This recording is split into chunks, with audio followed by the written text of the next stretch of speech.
वो तो आएगा अपने ही कर्मों से, पर उसमें दुख और सुख का अनुभव तुम्हारे कर्म उसमें सम्मिलित होंगे। अगर आपने पूर्व में जो जीव पुत्र रूप में आ रहा है उसके साथ अभद्र कर्म किए हैं, तो आकर के जीवन भर आपको जलाएगा, आपको दुख देगा। और आपने भद्र माने मंगल में कर्म किए हैं, तो जीव पुत्र बन के आएगा, तुम्हें सुख प्रदान करेगा।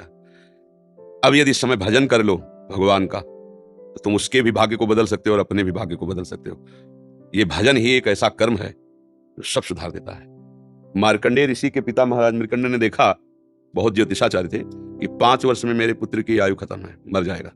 बड़ी चिंता हुई कि जीवन भर भजन करते रहे, तपस्या की। तो लगा कि कैसे क्या कर सकते हैं कि 5 वर्ष के बाद ये बालक जीवित बना रहे। अब पिता का कर्म शुरू हो रहा है।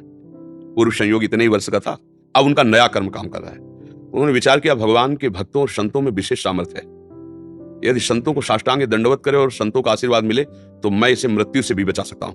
उनको पता था, उनकी श्रद्धा थी, उनकी भावना थी। तो प्रायः पवित्र नदियों के किनारे ही ऋषियों के आश्रम होते थे, तो गंगा जी के समीप ही तो घाट में खड़ा कर देते। जो भी संत दिखाई देते, वैष्णव तिलक या शैव तिलक, वो सबको आदेश करते। छोटा सा बालक 2 वर्ष 3 वर्ष, साष्टांग प्रणाम करो, साष्टांग प्रणाम करो।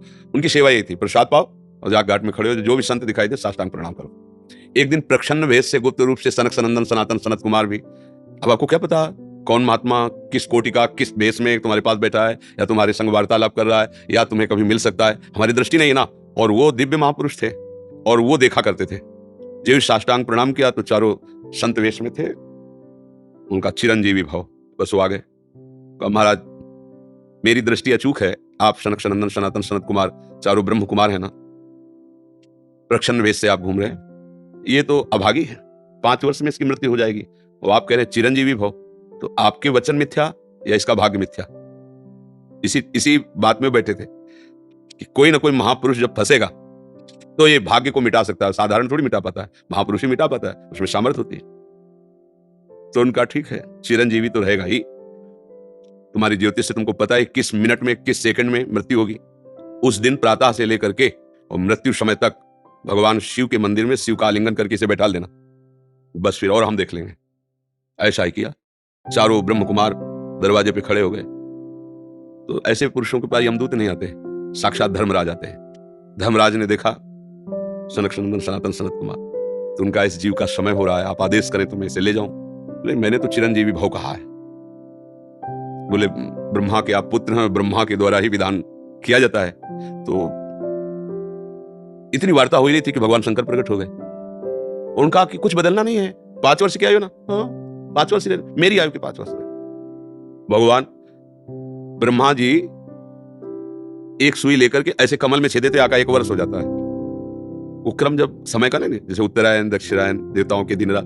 ब्रह्मा जी का दिव्य 100 वर्ष का जो आयु का भी विवरण है ना, उसको जब पढ़ो तो होश खराब हो जाएगी। एक दिन में 74 मनु बदल जाते हैं, इंद्र बदल जाते हैं एक दिन में।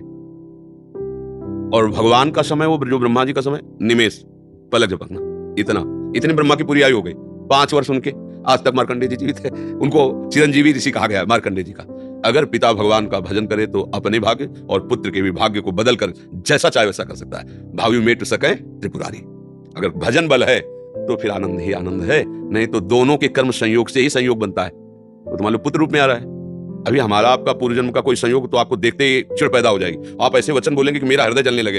ये आदमी क्यों आया हमारे सामने? वो हमारा कर्म है जो आपको भी जला रहा है, मेरे को भी जला रहा है, दोनों में द्वेष पैदा कर रहा है। और अगर अच्छा देखते ही ऐसा लगा कि मानो हमने बहुत समय से अपने प्रियजन को बाद में देख, ऐसा लगता है तो हमारी बहुत प्रिय, और देखकर आनंद है, आप जाओगे खुशी हुई, हमारी खुशी हुई। क्या हुआ?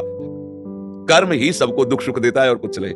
अगर कर्म को कोई मिटा सकता है तो भगवान का भजन मिटा सकता है दूसरा नहीं। खूब प्रभु का आश्रय लेकर के उनकी लीला गायन करो, नाम जप करो, सब ठीक हो जाएगा। और गर्भस्थ शिशु को भगवत चर्चा सुनानी चाहिए, उससे प्रभाव पड़ता है। जैसे माँ गर्भवती है तो चाहिए कि स्वयं स्वाध्याय करे या फिर परिवार के जन कथा कह रहे हो चुपचाप शांति से बैठ के सुने और नाम जप करे, तो गर्भस्थ शिशु पर उसका प्रभाव पड़ता है।